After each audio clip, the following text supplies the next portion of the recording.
നമസ്തേ, good morning PR Sivasankar. ആദ്യം തന്നെ എനിക്ക് അങ്ങയോട് ചോദിക്കാനുള്ളത്, ഈ മരുന്നില്ലാത്ത എന്ത് തരം തിമിരമായിരിക്കും ഈ സംസ്ഥാന സർക്കാരിന് ബാധിച്ചിട്ടുണ്ടാവുക? കാരണം പ്രതിപക്ഷ നേതാവായപ്പോൾ VD സതീശന് ഒരു നിറം, ഇപ്പോൾ മുഖ്യമന്ത്രിയായപ്പോൾ മറ്റൊരു നിറം. അതിലേക്ക് ഞാൻ പോകുന്നില്ല, ജീവിയെ പറ്റി ഞാനിവിടെ പരാമർശിക്കുന്നില്ല. പക്ഷേ ഒരു പ്രധാനപ്പെട്ട കാര്യമുണ്ട് PR ശിവശങ്കർ.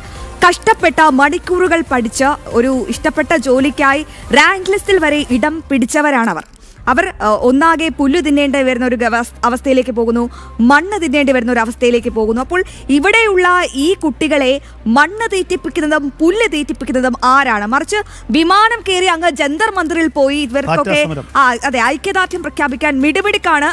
ഡൽഹിയിലുള്ള പ്രത്യേകതരം കേക്ക് തിന്നാൻ നമ്മുടെ VD സതീശൻ മുഖ്യമന്ത്രിക്ക് വല്ലാത്തൊരു ആർത്തിയാണ്. എന്തുകൊണ്ടാണ് വിളിപ്പാടകലെ ഒരു ജനത മുഴുവൻ ഇത്തരത്തിൽ മണ്ണ് തിന്ന നിരാഹാരം ഇരിക്കുമ്പോൾ എന്തുകൊണ്ടാകും VD സതീശനും ഈ സർക്കാരും കണ്ണു തുറക്കാത്തത്? എന്താണ് അങ്ങയുടെ നിരീക്ഷണം?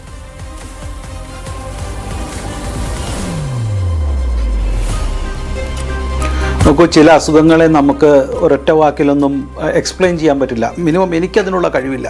ഇപ്പോൾ പറഞ്ഞതുപോലെ തിമിരം എന്നുള്ള ഒരു അസുഖമാണ് കണ്ണിനെങ്കിൽ ചില സർജറി കൊണ്ട് മാറ്റാം. ഷോർട്ട് സൈറ്റ് ആണെങ്കിൽ കണ്ണട വയ്ക്കാം, ലോങ് സൈറ്റ് ആണെങ്കിൽ മറ്റൊരു കണ്ണട വയ്ക്കാം. ഒരു തരം അന്ധതയാണ്. സ്വന്തം ജീവിതത്തിൽ ഇതുവരെ പറഞ്ഞ നിലപാടുകളുടെ രാജകുമാരൻ എന്നൊക്കെയാണല്ലോ പറയുന്നത്.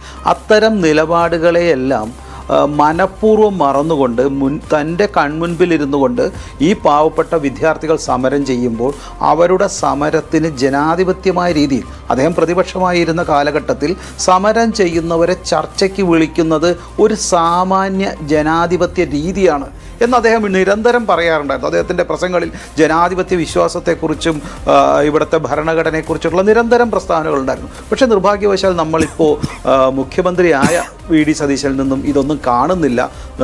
നിങ്ങൾ പറയുന്നത് പോലെ അദ്ദേഹത്തിൻ്റെ നിലപാടുകൾ, അദ്ദേഹത്തിൻ്റെ സംസ്ഥാനത്ത് നടക്കുന്ന സമരങ്ങളോടുള്ള വളരെ മോശമായ പ്രതികരണം, അല്ലെങ്കിൽ അവ കാണാതെ മറ്റ് ഡൽഹിയിലും മറ്റുമുള്ള സമരങ്ങൾക്ക് പോയി ഐക്യദാർഢ്യം പ്രഖ്യാപിക്കുക എന്നുള്ളതെല്ലാം ഒരിക്കലും ഒരു ജനാധിപത്യ വിശ്വാസിക്കോ ഭരണകൂടത്തിനെ നയിക്കുന്ന ഒരു മുഖ്യമന്ത്രിക്കോ കാണാൻ പാടില്ലാത്തതാണ്, അല്ലെങ്കിൽ നമ്മൾ പ്രതീക്ഷിച്ചിരുന്നില്ല. ഒരു പക്ഷേ കഴിഞ്ഞ മുഖ്യമന്ത്രിയെല്ലാം ഇത്തരത്തിലുള്ള സമരം ചെയ്യുമ്പോൾ അദ്ദേഹത്തിൻ്റെ ധാർഷ്ട്യം, അദ്ദേഹത്തിന് യുവജനങ്ങളോടുള്ള ഒരു പെരുമാറ്റ രീതി, അതെല്ലാം നമ്മൾ മനസ്സിലാക്കിയിരുന്നു. എനിക്ക് ഒരു അത്ഭുതം തോന്നുന്നത്, ആ ഭരണകൂടം കഴിഞ്ഞ LDF സർക്കാർ അധികാരത്തിൽ നിന്ന് മാറിയിട്ടും CPM-ഉം അതുപോലെ തന്നെ മറ്റു കമ്മ്യൂണിസ്റ്റ് പാർട്ടികളും പ്രതിപക്ഷമായിട്ട് പോലും ഇന്നത്തെ ദേശാഭിമാനിയുടെ മുൻപേജിൽ പോലും ഈ PSC സമരത്തിൻ്റെ ഒരു ഫോട്ടോയോ ഒരു ന്യൂസോ പോലും മുൻ പ്രതിപക്ഷ നേതാക്കളുടെ അല്ലെങ്കിൽ ഇപ്പോഴത്തെ പ്രതിപക്ഷത്തിരിക്കുന്ന ഒരു പാർട്ടിയുടെ നേതാവ് അല്ലെങ്കിൽ ആ പത്രം ഇടുന്നില്ല. മറ്റുള്ള എല്ലാ പത്രത്തിലും ഇന്ന് ദേശാഭിമാനിയുടെ ഒഴിച്ച് സമരം ചെയ്യുന്ന ഇത്തരം വിദ്യാർത്ഥികളുടെയും ഉദ്യോഗാർത്ഥികളുടെയൊക്കെ മുഖങ്ങളും ഫോട്ടോകളുമുണ്ട്. പക്ഷേ എന്തുകൊണ്ടാണ് പ്രതിപക്ഷവും മാറി നിൽക്കുന്നത്? ഇവിടെയാണ് പ്രശ്നം.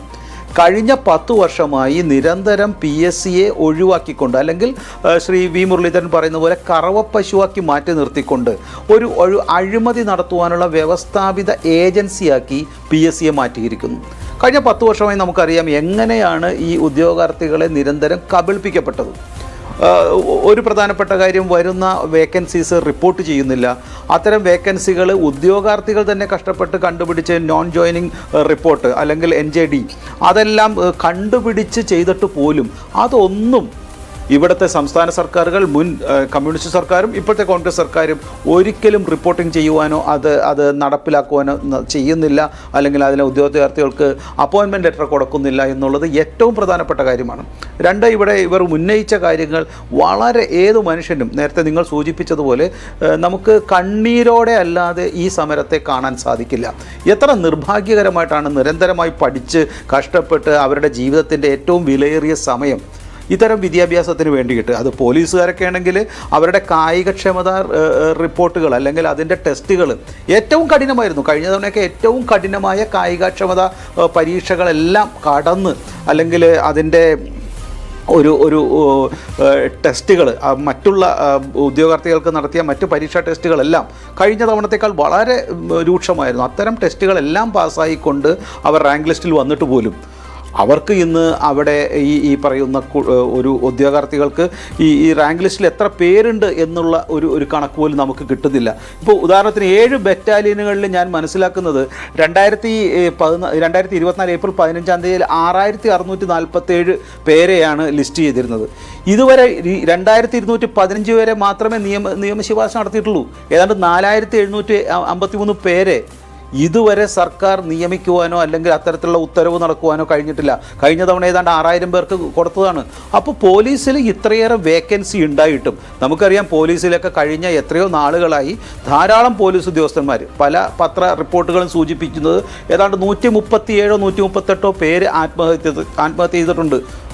SI-മാരടക്കം, CI-മാരടക്കം, സാധാരണ സിവിൽ പോലീസ് ഉദ്യോഗാർത്ഥികളടക്കം ധാരാളം പേര് ഇത്തരത്തിലുള്ള ആത്മഹത്യ നടത്തിയിട്ടുണ്ട്. അപ്പോൾ ഈ പോലീസുകാർ 138 പേര് ആത്മഹത്യ ചെയ്തിട്ടും അതിലൊരു ബഹുഭൂരിപക്ഷവും വളരെ രൂക്ഷമായി അവരവരുടെ മരണക്കുറിപ്പിൽ പറഞ്ഞിട്ടുണ്ട്, ആത്മഹത്യാക്കുറിപ്പിൽ പറഞ്ഞിട്ടുണ്ട്, വലിയ പ്രഷറാണ് മുകളിൽ നിന്ന്, ഞങ്ങൾക്ക് പിടിച്ചു നിൽക്കാൻ പറ്റുന്നില്ല എന്നുള്ള രീതിയിൽ ബഹുഭൂരിപക്ഷവും പറഞ്ഞിട്ടുണ്ട്. പോലീസിൽ അത്രയേറെ പ്രഷറുണ്ട്, അത്രയേറെ വേക്കൻസീസ് ഉണ്ട്, ഇവരെ എല്ലാം വെച്ച് അഡ്ജസ്റ്റ് ചെയ്യുകയാണ്. എന്നിട്ടും ഈ ഉദ്യോഗാർത്ഥികൾക്ക് അവർക്ക് ഈ റാങ്ക് ലിസ്റ്റിൽ നിന്ന് നിയമിക്കുന്നില്ല. മറ്റൊരു കണക്കുകൾ സൂചിപ്പിക്കുന്നത് ഈ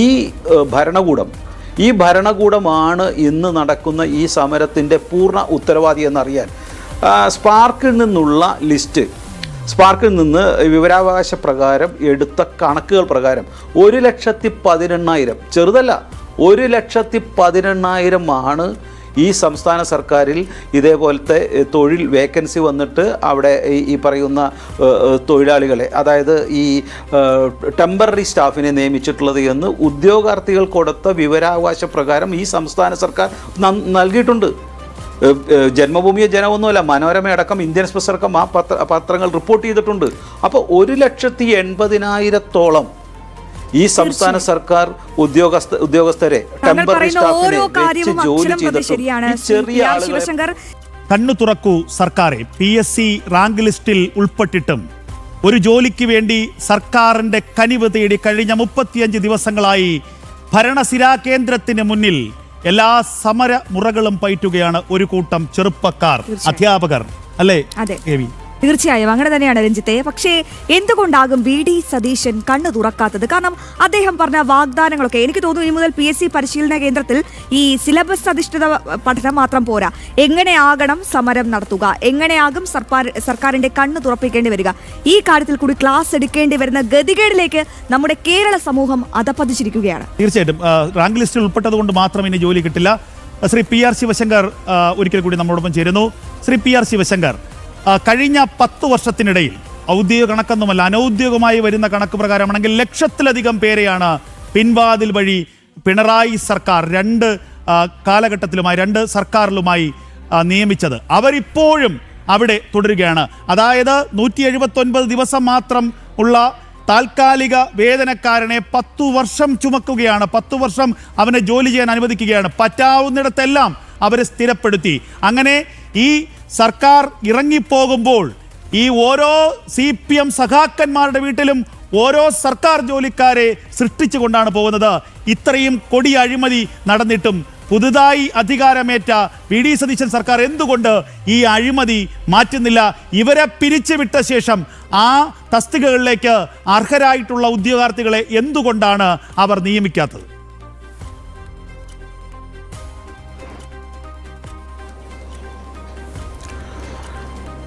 ഞാൻ മനസ്സിലാക്കുന്നത് ഇത് ചെയ്യാത്തത് ഈ സംസ്ഥാന സർക്കാരിനും ഇത്തരം അഴിമതികളിൽ അല്ലെങ്കിൽ PSCയെ ഒരു കറവപ്പശുവാക്കിയിട്ടോ അല്ലെങ്കിൽ വ്യവസ്ഥാപിതമായി തങ്ങളുടെ പാർട്ടിക്കാർക്ക് ഞാൻ നേരത്തെ സൂചിപ്പിച്ചതുപോലെ 1,18,000 ടെമ്പററി സ്റ്റാഫ് ഈ സംസ്ഥാന സർക്കാരിൻ്റെ കീഴിൽ ജോലി ചെയ്യുന്നുണ്ടെങ്കിൽ അതിലേതാണ്ട് ഒരു 90% CPMൻ്റെ DYFIൻ്റെ SFIയുടെയൊക്കെ മുൻ SFIയുടെയൊക്കെ പ്രവർത്തകരായിരിക്കും എന്നുള്ള കാര്യത്തിൽ യാതൊരു തർക്കവുമില്ല.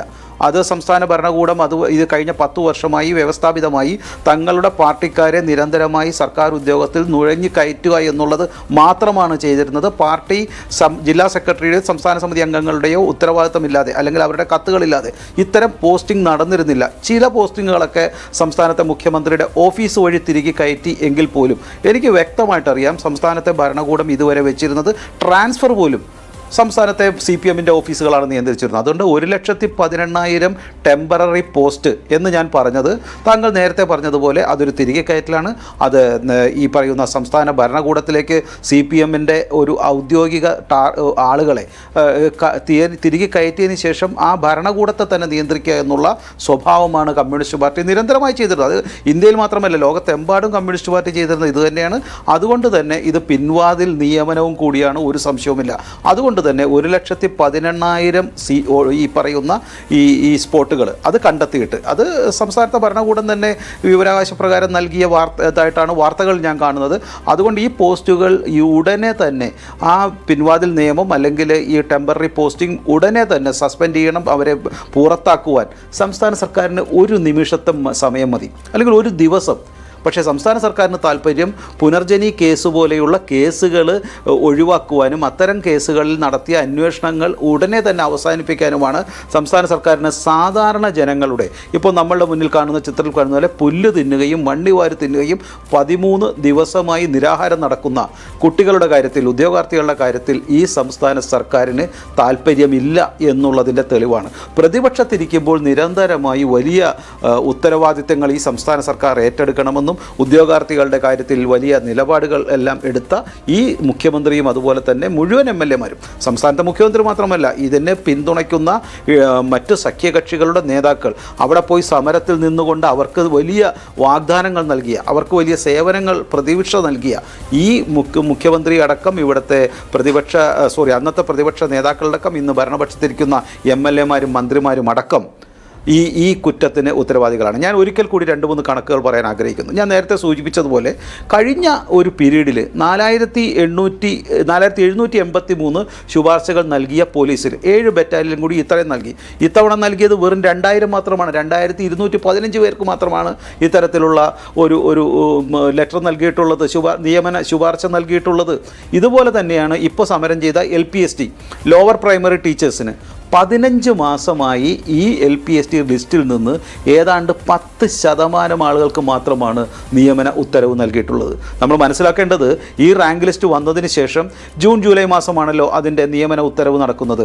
2 പീരീഡ് കഴിഞ്ഞു പോയി, 2 സൈക്കിൾ കഴിഞ്ഞിട്ടും, ജൂൺ ജൂലൈയിലെ 2 സർക്കിൾ കഴിഞ്ഞിട്ടും ഈ സർക്കിളും കഴിഞ്ഞു, ജൂൺ ജൂലൈ കഴിഞ്ഞു. അപ്പോൾ ഏതാണ്ട് അവരുടെ റാങ്ക് ലിസ്റ്റ് പൂർണ്ണമായി റദ്ദാക്കപ്പെടുന്ന സമയമായിരിക്കുന്നു. പക്ഷേ 10% ആളുകളെ മാത്രമാണ് ഈ റാങ്ക് ലിസ്റ്റിൽ നിന്നും ഈ സർക്കാർ എടുത്തിരിക്കുന്നത്.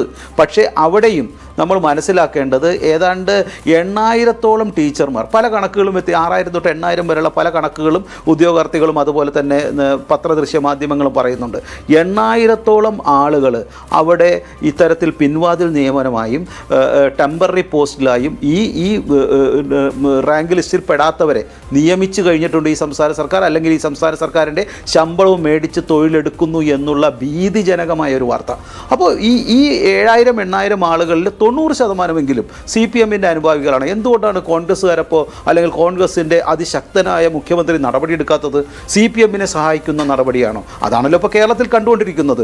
BJP-യെ തോൽപ്പിക്കുവാൻ വേണ്ടിയിട്ട് CPM-ഉം അതേപോലെ തന്നെ കോൺഗ്രസും ഒരുമിച്ച് ചേർന്നുകൊണ്ട് പല പഞ്ചായത്തുകളിലും ഒരുമിച്ച് വോട്ട് ചെയ്യുന്നു. ഇവിടെയും CPM-കാരെ തൊഴിലിരുത്തുവാൻ, കാരണം അവരെ മാറ്റിക്കഴിഞ്ഞാൽ ഇവർ കഴിഞ്ഞ വർഷങ്ങളിൽ ചെയ്ത അല്ലെങ്കിൽ 10 വർഷം ചെയ്ത പല അഴിമതികളും പിണറായി വിജയനും പുറത്തേക്കിടും. അതുകൊണ്ട് ഇരു മുന്നണികളും ഒരുമിച്ച് നിന്നുകൊണ്ട് ഈ സംസ്ഥാന സർക്കാരിൻ്റെ ഖജനാവിലെ വലിയ ഫണ്ട്, ഞാൻ ഒരു കാര്യം കൂടെ സൂചിപ്പിക്കാൻ ആഗ്രഹിക്കുന്നു. കഴിഞ്ഞ ബഡ്ജറ്റിലൊക്കെ ചോദിച്ചപ്പോൾ ഇവിടുത്തെ ധനമന്ത്രി, അന്നത്തെ ധനമന്ത്രിയായിരുന്ന ബാലഗോപാൽ പറഞ്ഞത് ഏതാണ്ട് 10,000 പേര് മാത്രമേ ഈ സംസ്ഥാന സർക്കാരിൻ്റെ കയ്യിൽ ടെമ്പററി ജോലി ചെയ്യുന്നുള്ളൂ എന്ന കണക്ക് നിയമസഭയിൽ പറഞ്ഞതാണ്.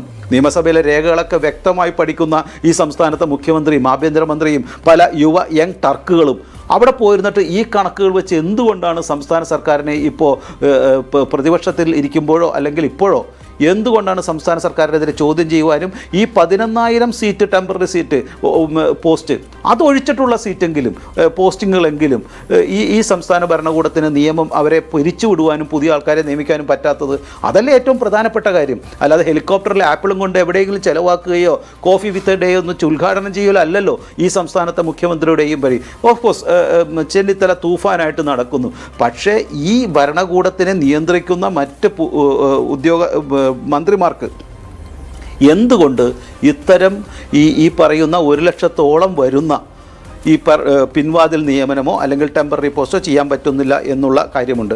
ഇത് മാത്രമല്ല PSC എംപ്ലോയീസ് പ്രതീക്ഷിക്കുന്നത് അല്ലെങ്കിൽ അവർ സമരം ചെയ്യുന്നത്. ഇപ്പോൾ നമുക്കറിയാം, ഒരു ഉദ്യോഗാർത്ഥി കഴിഞ്ഞ ഒരു വർഷം മുമ്പാണ് തങ്ങളുടെ ചോദ്യപേപ്പർ തീർച്ചയായും അങ്ങ് പറയുന്നത് ശരി തന്നെയാണ്.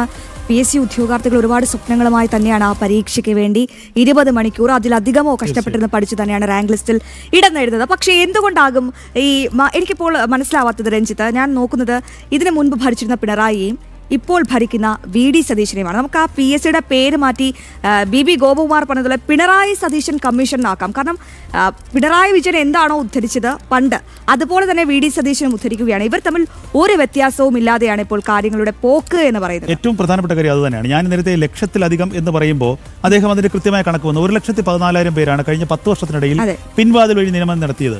ഇത് മുഴുവൻ പാർട്ടി നിയമനങ്ങളാണ്. സഖാക്കന്മാരെ തെരഞ്ഞുപിടിച്ച് തെരുവുകളിൽ തങ്ങൾക്ക് വേണ്ടി കൊടി പിടിച്ച ആളുകളെ തെരഞ്ഞുപിടിച്ച് നിയമിക്കുകയാണ്. അതിൽ ഏറ്റവും രസകരമായ ഒരു കാര്യം, കിഫ്ബിയിലൊക്കെയാണ് നിയമിക്കുന്നത്. ഏറ്റവും കുറഞ്ഞ ശമ്പളം 30,000 മുതൽ ലക്ഷക്കണക്കിന് രൂപ വരെയാണ്. KSEB, നമ്മുടെ സിവിൽ സപ്ലൈസ് കോർപ്പറേഷനുകൾ, അതുപോലെ തന്നെ സഹകരണ ബാങ്കുകൾ, അങ്ങനെ എല്ലായിടത്തും. അപ്പോൾ ഇതൊക്കെ ഒരു കൂട്ടുകച്ചവടമാണ് എന്നുള്ളത് ഇതിൽ നിന്ന് വ്യക്തമാണ്. അല്ല എന്ന് തെളിയിക്കണമെങ്കിൽ ഈ അനധികൃതമായി തിരികെ കയറ്റിയ മുഴുവൻ ആളുകളെയും പുറത്താക്കിക്കൊണ്ട് അർഹരായവർക്ക് VD സതീശൻ ജോലി നൽകാൻ തയ്യാറാണ്, അല്ലേ? അതെ, തീർച്ചയായും അങ്ങനെ സംഭവിക്കുമെന്ന് തോന്നുന്നുണ്ടോ? അല്ല, സംഭവിപ്പിക്കണം, അതാണ് അവസ്ഥ.